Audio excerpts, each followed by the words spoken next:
Now, an eighth man has been arrested as part of a Metropolitan Police investigation into online racist abuse directed towards a Tottenham player during their game against Manchester United last month.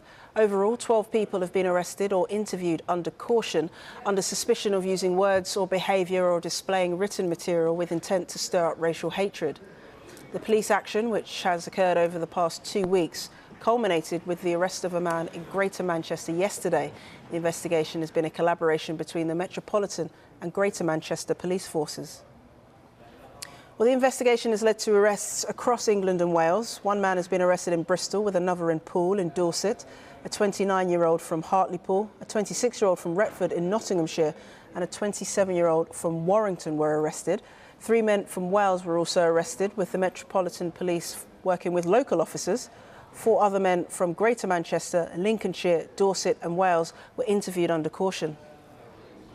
Well, as we said, the investigation was launched following Tottenham's game with Manchester United after an unnamed Spurs player was targeted with racist remarks on Twitter.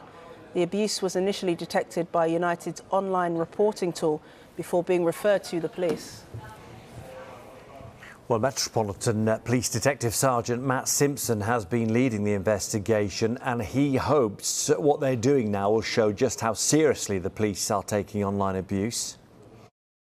What we want to show them is you might think you're safe sitting behind your keyboard somewhere or sitting behind a screen, and you might think you're anonymous, but we can track you down, and we really will track you down if we possibly can, and see what we can do about it. I'd love to put as many of these people as possible before the courts, and I think from this job we'll show that we're based in London, but we've travelled all over the UK in the last 3 weeks arresting people.